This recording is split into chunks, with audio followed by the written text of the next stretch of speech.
Riot does something, I think it does the best possible, and like having that responsibility and acting with that responsibility in a space that we are also learning, it was terrifying. It was a new team working together as Rioters.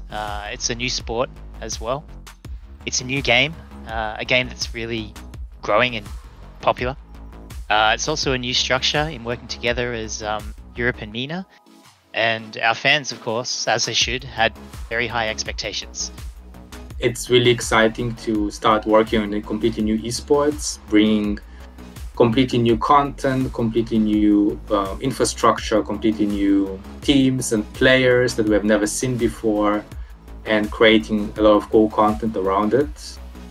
Well, as the expression goes, every journey starts with a single step, and I feel like we took that single step.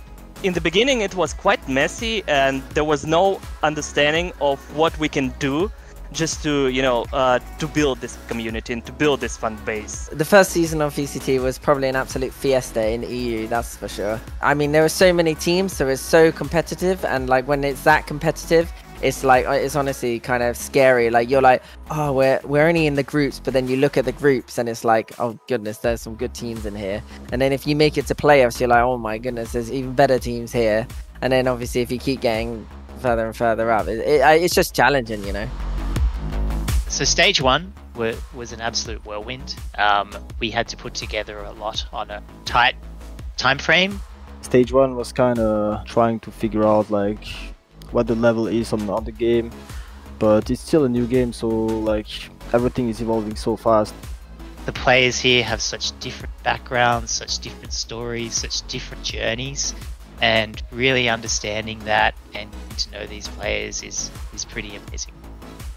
We didn't really know if it was gonna work like that, because this is the first time that like we are connecting different regions to create one major region, and it's worked, and I think it made everything very special. I think EMEA always has discipline, dedication, love to FPS games. You've got teams from Turkey coming in, you've got teams from CIS coming in, and you've got teams from Europe coming in. It's a pretty stacked region. And when you got all those teams kind of like fighting for 1 or 2 or 3 spots, I think that's what makes it special, because it's so competitive. It's something like 70 countries. It's something like 30 languages.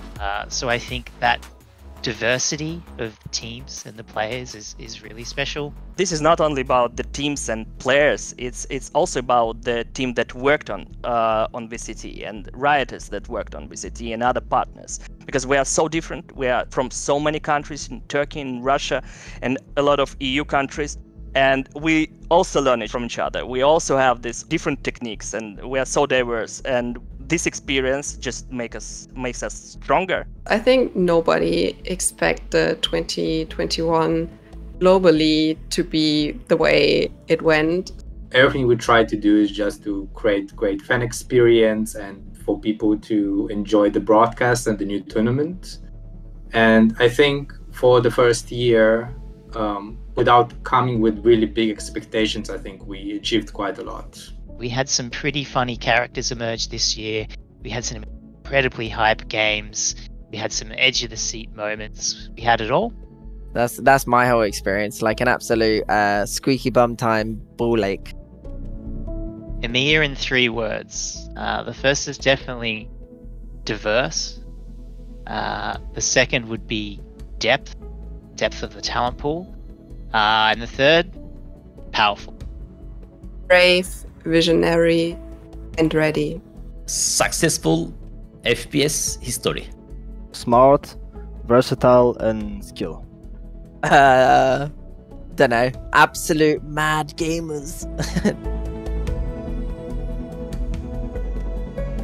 I hope for next year that even more women are going to join our Valorant community and the game overall. And even though we made huge progress in the esports community this year with up to 58 teams participating, I would really love to see even more teams coming up and building.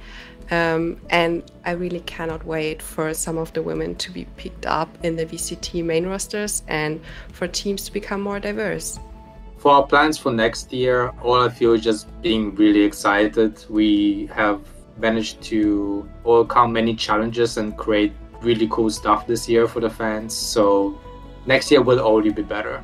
I think this will be one of those years that when I look back in 10 years, I will definitely remember this one. It was passionate, it was exciting, it was challenging, it was terrifying, but it was great. We definitely brought up the best that we had. Right now, we know the tricks, we know the strategy, and the thing is just to execute with excellence. 2021 has been an incredible year, obviously for me personally, but also for the Valorant community, for the Valorant game, and moving forward. I don't even know how high I can put my expectations. It feels like there's no limit. Valorant is here for the long term. Everything we're building with the long term in mind. And I think this year we did a good job at laying a solid foundation that we build upon. And I feel like we really took that first step together with the fans and the teams and pro players as well. I think if we work more in this year, 2022 will be great for us.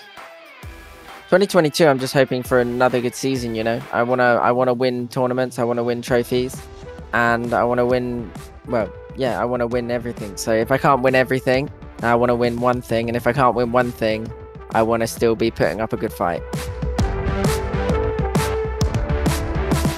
We're gonna share the details with the community and the world on the 13th of December, and I can't wait to give you all of the details about Game Changers next year.